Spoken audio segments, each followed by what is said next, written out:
बिस्मिल्लाहिर्रहमानिर्रहीम। अस्सलाम वालेकुम। ये आपका अपना डिजिटल प्लेटफॉर्म है। मैं तारिक मतीन हूँ। वल्लाहु खैरुल माकिरीन। अल्लाह सबसे बेहतर तदबीर फरमाने वाला है, वही बचाएगा मेरे देश को बलाओं से। जो बारिश में शजर से घोंसला गिरने नहीं देता, क्योंकि उसकी तदबीर तमाम तदाबीर की इमाम है। आपके सामने अहम तरीन खबर है। Chief justice Pakistan mister justice Yahya Afridi साहब ने प्रेस कॉन्फ्रेंस की है। याहिया आफरीदी साहब ने प्रेस कॉन्फ्रेंस करके कुछ अदालत के मामलात, कुछ जजेस की सीनियरिटी के मामलात, कुछ वो मामलात जिनमें उनकी अपनी अदालत के उनसे ज़्यादा सीनियर जजेस जिन्हें चीफ जस्टिस बनना था, लेकिन 26वीं आईनी तरमीम के नतीजे में वो चीफ जस्टिस नहीं बन सके, उनके तहफ़्फ़ुज़ात के मामलात पर बात की। IMF के वफ़द ने चीफ जस्टिस से मुलाकात कर ली है। उस मामले पर चीफ जस्टिस याहिया आफरीदी साहब ने बात की। और इस तमाम चीज़ को मैंने सुप्रीम कोर्ट ऑफ पाकिस्तान के ऐसे 3 रिपोर्टर्स जिन्होंने इस मुलाकात में चीफ जस्टिस से सवालात किए, वो इस मुलाकात में मौजूद थे, उनसे बात की, इस मामले को समझा। अब ये तमाम चीज़ें मैं आपके सामने रख देता हूँ। देखिए, चीफ जस्टिस साहब ने ये जो प्रेस कॉन्फ्रेंस की, इस पर सबसे पहला प्रॉब्लम तो ये है कि जजेस खुद नहीं बोलते, जजेस के फैसले बोलते हैं। इंसाफ वो है जो होता हुआ नजर आए। तो चीफ जस्टिस याहिया आफरीदी साहब ने खुद कहा कि लोग मुझे कसूरवार समझते हैं, और ये जब वो कहते हैं कि मैं अदालत में बैठता हूं तब भी, मैं जाता हूं जेल इस्लाहात के लिए, वहां पर जाकर बात करता हूं तब भी मुझे कसूरवार समझा जाता है। चीफ जस्टिस याहिया आफरीदी साहब, आप बाहर निकले और लोगों के सही तासुरात अगर मालूम करें तो बच्चा बच्चा आपको कसूरवार समझता है, बच्चा बच्चा एस्टैब्लिशमेंट को कसूरवार समझता है, जर्नैलों को कसूरवार समझता है, इन हुक्मरानों को कसूरवार समझता है। पूरा पाकिस्तान जानता है कि मैंडेट चोरी हुआ है, और मैंडेट चोरी में किरदार अदा किया था जहां एस्टैब्लिशमेंट ने, जहां इलेक्शन कमीशन ने, जहां किरदार अदा किया साबिक चीफ जस्टिस काजी फाइज ईसा ने, वहीं अब उस मैंडेट चोरी के दिफा में काम हो रहा है, और इसके लिए कसूरवार समझा जाता है। चीफ जस्टिस साहब आपको, आपकी अदालत को, आपकी अदालत में बैठे हुए 26वीं आईनी तरमीम के तहत जज साहिबान को, कि वो इस मैंडेट चोरी को बचा रहे हैं। इसमें सबसे बड़ा किरदार था काजी फाइज ईसा का। और अब आपके बारे में आज जब मैंने सुप्रीम कोर्ट ऑफ पाकिस्तान के उन 3 रिपोर्टर्स से बात की जो मुलाकात में मौजूद थे, और ये तीनों इंतहाई गैर जानिबदार रिपोर्टर्स हैं, इनमें से किसी का प्रो पीटीआई या प्रो पीएमएलएन टिल्ट नहीं है, तो उन्होंने ये कहा कि हमें साफ तौर पर यह नजर आया कि चीफ जस्टिस 2 मामलात की वजह से मजबूर हुए हैं कि सहाफियों से बुलाकर बात करें। देखिए, मैंने आपसे पहले भी कहा कि जजेस खुद नहीं बोलते, उनके फैसले बोलते हैं। याहिया आफरीदी साहब आकर बोले हैं तो यह गलत है। चीफ जस्टिस प्रेस कॉन्फ्रेंस नहीं करता, बिल्कुल उसी तरह जिस तरह गलत किया था जनरल नदीम अंजुम ने, डीजीआईएसआई ने जब आकर प्रेस कॉन्फ्रेंस की थी।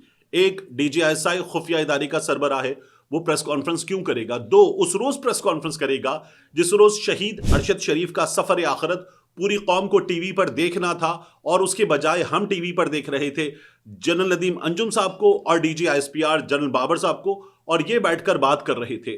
जो गलत था सो गलत था, जो गलत है सो गलत है। याहिया आफरीदी साहब ने जो गुफ्तगू की है, उस गुफ्तगू में क्या चीजें हैं मैं कुछ आपके सामने रख देता हूं। याहिया आफरीदी साहब कहते हैं, अगर कल जजेस बॉयकॉट ना करते तो पेशावर हाईकोर्ट से सीनियरिटी में दूसरे नंबर के जज सुप्रीम कोर्ट आते, ना कि चौथे नंबर के। अब याहिया आफरीदी साहब ने जो पहली बात की है, इसमें प्रॉब्लम यह है कि बॉयकॉट करने से पहले इन जजेस ने याहिया आफरीदी साहब को वो बताने की कोशिश की थी जो अली अहमद कुर्द बता रहे हैं, जो मुनीर मलिक बता रहे हैं, जो हामिद खान बता रहे हैं, जो जुबैरी साहब बता रहे हैं। लेकिन मुल्क के इन बड़े बड़े वकला की बात याहिया आफरीदी साहब सुनने को तैयार नहीं है। जो सुप्रीम कोर्ट के 6 जजेस बता रहे हैं, 2 जजेस बता रहे हैं, 5 जजेस खत लिख रहे हैं, लेकिन याहिया आफरीदी साहब इसको सुनने को तैयार नहीं है। दूसरा, वो कहते हैं पेशावर हाई कोर्ट के तमाम जजेस को एक साथ बुलाकर बात की थी। तमाम जजेस ने कहा जो भी सुप्रीम कोर्ट आए उन्हें ऐतराज नहीं होगा। अगर चौथे नंबर के जज को वोट ना देता तो वो भी ना बन सकते। ये याहिया आफरीदी साहब ने बताया कि उन्होंने वोट दिया है। वो कहते हैं जेलों में जाता हूं तो लोग मुझे कसूरवार समझते हैं। आइंदा हफ्ते से 2 मुस्तकिल बेंच सिर्फ फौजदारी मुकदमात सुनेंगे। जजेस होंगे तो ही बेंच बना सकूंगा। कल बॉयकॉट करने वाले जजेस को कहा कुछ इंतजार करें। 26 अक्टूबर को हलफ लिया और हाईकोर्ट के 6 जजेस को अपने घर बुलाया। 6 जजेस का मुदाखलत से मुताल्लिक खत एजेंडा नंबर 1 है, ये याहिया आफरीदी साहब ने कहा। लेकिन आप देखिए कि उसके बावजूद भी हमारे यहाँ मामलात हो क्या रहे हैं। हमारे यहाँ सोशल मीडिया पर एडवोकेट मदीहा समथिंग, अम्मार सोलंकी और उसके अलावा कुछ चेहरे वाले, ये तो बेचेहरा लोग थे, कुछ चेहरे वाले लोग भी सुप्रीम कोर्ट ऑफ पाकिस्तान के जजेस के खिलाफ प्रोपेगेंडा कर रहे हैं। और ना सिर्फ ये कि प्रोपेगेंडा कर रहे हैं, बल्कि इस्लामाबाद हाई कोर्ट के जजेस को तो उन्होंने ऐसे निशाने पे रखा हुआ है कि किसी की डिग्री, किसी की शहरियत के जाली मामलात ये लोग उठाकर उन पे बात कर रहे हैं। यहां एक और चीज हमारे सामने आई जिसके हवाले से कहा यह गया कि अब यह मुश्किल लग रहा है कि जस्टिस सरफराज डोगर साहब ये इस्लामाबाद हाई कोर्ट के चीफ जस्टिस बने। याहिया अफरीदी साहब ने रिपोर्टर्स से कहा, मैंने कल सीनियरिटी लिस्ट में एक मखसूस नाम पर एतराज किया और अटॉर्नी जनरल ने मुझसे इत्तेफाक किया, सिस्टम पर एतबार करें, कल सिस्टम बोला है। ये याहिया अफरीदी साहब कहते हैं और कहते हैं कि तबादले को सीनियरिटी से गलत मिक्स किया गया। मैं आपसे अर्ज करूं कि इसके नतीजे में होगा क्या। याहिया अफरीदी साहब अगर एतराज करें भी कि जस्टिस सरफराज डोगर साहब चीफ जस्टिस नहीं बन सकते इस्लामाबाद हाई कोर्ट के, तो जुडिशल कमीशन में नंबर किसके पास है, मेजॉरिटी किसके पास है। 26वीं आईनी तरमीम में हुकूमत ने सब कुछ उठा के ऐसे करके सीने से लगा के रख लिया है, तो होगा क्या। ये अगर हुकूमत को करना है कि सरफराज डोगर साहब को चीफ जस्टिस बनाना है तो बना दिया जाएगा, इसमें कोई बहुत बड़ा प्रॉब्लम नहीं होगा। याहिया अफरीदी साहब का एक वोट है, एक एतराज है, वो एतराज ऐसे करके साइड पे कर दिया जाएगा अगर ये हुकूमत को करना होगा। दूसरा काम इससे ज्यादा इंपॉर्टेंट है, वो ये कि डोगर साहब को ना बनाया जाए chief justice Islamabad high court, लेकिन वहां आईनी बेंच बनाया जाए और उस आईनी बेंच में डोगर साहब को सरबराह बना दिया जाए। जो नए जज साहिबान आए हैं वो नए जज साहिबान उसमें डाल दिए जाएं, 1 से 2 दीगर मेंबर्स डाले जाएं, मेजॉरिटी उनके पास हो। और जिस तरह सुप्रीम कोर्ट ऑफ पाकिस्तान में हम चीजें देख रहे हैं उसी तरह से हम सुप्रीम कोर्ट ऑफ पाकिस्तान में चीजें देख रहे हों। इमरान खान साहब के खत के हवाले से याहिया अफरीदी साहब ने बात की और उन्होंने ये कहा कि खत बहुत अहम है और कहा यह कि मैंने ये खत भिजवा दिया है आईनी बेंच को। आईनी बेंच इसको देखेगा, 184(3) के तहत इसके मामलात हैं। लेकिन उससे ज्यादा उन्होंने ये बात की कि इमरान खान साहब के खत में जो संजीदा मामलात उठाए गए हैं उससे ज्यादा इंपॉर्टेंट है कि इमरान खान साहब ने एक यूएसबी दी है। पाकिस्तान तहरीक इंसाफ के जेल में मौजूद चेयरमैन ने चीफ जस्टिस साहब को एक यूएसबी दी है और उस यूएसबी में सबूत मौजूद हैं। ये याहिया अफरीदी साहब ने रिपोर्टर्स के सामने बताया। ये पहली बार हमारे सामने बात आई है। और आप एक चीज देखिए कि इमरान खान साहब कोई भी खत लिख रहे, चीफ जस्टिस को खत लिखा तो वो हमारे सामने था, सोशल मीडिया पर था। आर्मी चीफ को 2 खत लिखे, हमारे सामने हैं, सोशल मीडिया पर हैं। इमरान खान साहब इससे पहले जो बात करते रहे हैं वो बात सोशल मीडिया पर कौम के सामने होती है। मैंने आपसे कहा था कि इमरान खान से लोग कनेक्ट इसीलिए करते हैं, इमरान खान पे भरोसा इसीलिए करते हैं कि इमरान खान कौम को एतमाद में लेकर चलने वाले लीडर हैं। याहिया अफरीदी साहब ने एक और चीज बताई, उन्होंने कहा कि वजीर आजम ने भी मुझे खत लिखा है और यह खत हमारे सामने नहीं था। फिर उन्होंने कहा कि मैंने वजीर आजम के खत के जवाब में अटॉर्नी जनरल के जरिए उनको सलाम भेजा है और उनसे कहा है कि आप आइए और कायदे हिज़्ब इख्तिलाफ भी आए, कुछ मामलात पर बात करनी है। ये याहिया अफरीदी साहब ने बताया। लोग इमरान खान से कनेक्ट क्यों करते हैं, इस सवाल का जवाब आपको यहां मिलता है। अब मैं आपसे एक और चीज अर्ज करूं, हमारे सामने एक और चीज आई, ये बहुत ज्यादा इंपॉर्टेंट है। ये जो फौजी अदालतों में सिविलियन के मामलात का केस है, इस केस में क्या हुआ। इस केस में ये सवाल उठाया गया कि जब इन अफराद के मामलात मिलिट्री अदालतों को भेजे जा रहे थे तो चैलेंज क्यों नहीं किया गया इन अफराद की जानिब से। सलमान अकरम राजा साहब ने जो बताया, सुप्रीम कोर्ट की रिपोर्टर मरियम नवाज खान के मुताबिक जजेस के सर झुक गए। अब ये सर शर्म से झुक गए, ये सर जवाब ना होने की वजह से झुक गए, ऐसा एहसास निदामत था, या जज साहिबान को ये पता था कि हम जो कर रहे हैं उसमें हमारे पास इस सवाल का जवाब नहीं है, जो सिस्टम कर रहा है हमारे पास उस सवाल का जवाब नहीं है। सलमान अकरम राजा साहब ने कहा कि चैलेंज किया गया, मैं इस सिलसिले में दरख्वास्त देने जा रहा था, लेकिन वो लोग जो मुतासरीन में शामिल हैं उन्होंने मुझे खुद मना किया, क्योंकि वो ये कहते हैं कि हमें हमारा घर और उस घर की सलामती अजीज है, उन लोगों पर दबाव डाला जा रहा है। यही बात तो 6 जजेस भी कर रहे हैं।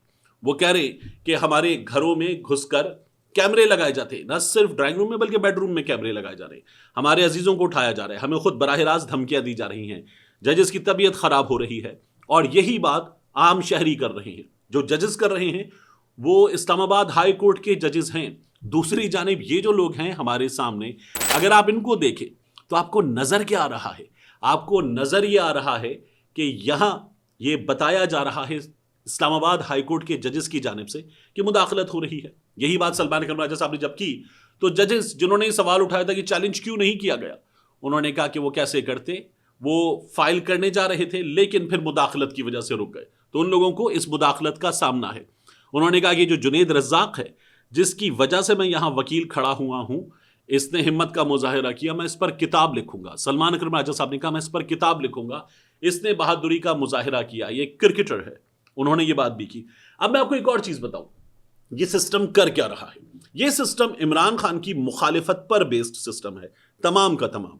जो कौमी असम्बली है, जो सूबाई असम्बलियों में हुकूमतें बिठाई गई हैं, जो बाकी जगहों पर हुकूमतें बिठाई गई हैं, और उसके बाद जो कवानीन तब्दील किए गए, इस्लामाबाद में एहतजाज का कानून, 26वीं आईनी तरमीम, जजेस को लाना, अदालतों को मनपसंद जजेस से भरना, हुकूमत का एक ऐसी मेजॉरिटी हासिल कर लेना जिसमें वो जिस जज पे उंगली रखे उस जज को लाकर बिठा सकें, और अदालतों से उनकी जो आज़ादी है वो छीन लेना, ये सब कुछ अगर किया गया है तो ये इमरान खान की मुखालिफत की बुनियाद पर किया गया है। ये हमारे सामने सिचुएशन थी। और अब इस सिचुएशन में एक और चीज क्या हुई, chief justice Islamabad high court जो सुप्रीम कोर्ट जा रहे हैं, आमिर फारूक साहब, उन्होंने कमेटी बदल दी। उस कमेटी के बदले जाने से जो प्रमोशन से मुताल्लिक मामला देखने वाले जज साहिबान थे वो बाहर हो गए, और अब जो इस्लामाबाद हाई कोर्ट में नए जज साहिबान आए हैं, आए हुए हफ्ता हुआ है, उन्होंने किसको प्रमोशन देनी है इस बात का फैसला कर दिया है। तो वो जज हुमायूं दिलावर जिन्होंने अदालत में बैठकर शट अप कहा था, वो जज हुमायूं दिलावर जिनकी फेसबुक और सोशल मीडिया पोस्ट में इमरान खान के खिलाफ हमें चीजें नजर आई थी, वो जज हुमायूं दिलावर जिन्होंने इमरान खान को फौरी तौर पर, जज साहब ने इंतजार भी नहीं किया कि इमरान खान साहब के वकील ख्वाजा हारिस साहब आ जाए, सजा सुना डाली थी, वो जज हुमायूं दिलावर साहब जो हैं उन्हें ग्रेड 20 से ग्रेड 21 में तरक्की दे दी गई है। जज ज़ेबा चौधरी साहिबा को तरक्की दे दी गई है। जज ज़ेबा चौधरी साहिबा के हवाले से इमरान खान साहब ने कहा था हम आप पर एक्शन लेंगे, क्योंकि शहबाज गिल साहब का मामला था। शहबाज गिल साहब की जो जमानत थी वो खत्म की गई थी और वापस उनको रिमांड पर दे दिया गया था। ये जज ज़ेबा चौधरी साहिबा थी, इनको भी तरक्की दे दी गई है। एक और जज साहब जिनके हवाले से इस्लामाबाद के रिपोर्टर्स ये बताते हैं कि ये भी इमरान खान साहब के हवाले से जो फैसले हो रहे थे उनमें मौजूद थे, उनको भी तरक्की दे दी गई है। इस तरक्की को इस्लामाबाद में रिपोर्टर साहिबान बड़ा मुतनाज़े करार दे रहे हैं, लेकिन सिस्टम ने इमरान खान की मुखालिफत करते हुए ये काम भी कर दिया है। हमें तमाम चीज़ें ऐसे नज़र आ रही हैं कि सिस्टम की गिरफ्त मजबूत से मजबूत तर होती चली गई है, और सिस्टम तमाम की तमाम चीज़ें एक शख्स की और उससे जुड़े पाकिस्तान के सबसे ज़्यादा स्टेक होल्डर्स की मुखालिफत में ये सब कुछ करता हुआ नज़र आ रहा है। ये जो याह्या अफरीदी साहब ने गुफ्तगू की है, ये भी इस चीज़ का नतीजा है कि IMF का वफ्द जब उनसे सवाल करेगा और उसको कहेंगे कि हम कुछ चीज़ें आपको बता सकते हैं, हम खुद मुख्तार हैं, हम आज़ाद हैं, पाकिस्तानी जानते हैं कि कितने खुद मुख्तार और कितने आज़ाद हैं, तो फिर वो ये भी बताएंगे उस वफ्द को कि कुछ चीज़ों के जवाबात हम आपको नहीं दे सकते। यहाँ याद रखिएगा कि IMF के वफ्द ने एक मुलाकात चीफ जस्टिस याह्या अफरीदी से की है। वो जुडिशल कमीशन के अरकान से जब मुलाकात करेगा तो वहाँ पाकिस्तान तहरीक इंसाफ के लोग भी मौजूद होंगे। वहाँ जहाँ हुकूमत के लोग मौजूद होंगे वहीं पर पाकिस्तान तहरीक इंसाफ के लोग भी मौजूद होंगे। और IMF ये सब कुछ इसलिए कर रहा है कि IMF ने पाकिस्तान का लोन अप्रूव करने से पहले पाकिस्तान के स्टेक होल्डर्स में पाकिस्तान तहरीक इंसाफ से भी बात की थी, जिसने गो अहेड दिया, लेकिन इस सवाल के साथ कि क्या इस बात को यकीनी बनाया जाएगा कि पाकिस्तान के निज़ाम इंसाफ को उखाड़ कर ना फेंक दिया जाए और शफाफियत पर, रूल ऑफ लॉ पर IMF नज़र रखे। अब IMF वो काम कर रहा है और हमारे यहाँ जमहूरियत के नाम निहाद चैंपियन ये कह रहे हैं कि इनको इस काम से रोक दो। मैंने गुज़श्ता रोज़ एक गलती की थी, उस गलती में मैंने पीपल्स पार्टी के रहनुमा रज़ा रब्बानी को पाकिस्तान तहरीक इंसाफ का बता दिया था। आप में से बहुत से लोगों ने इस बारे में निशानदही की। मैंने पिंड कमेंट पहले ही कर दिया था कि ये मुझसे गलती हुई है, उसके लिए माजरत। मिलते हैं इंशाल्लाह आपसे अगली वीडियो में।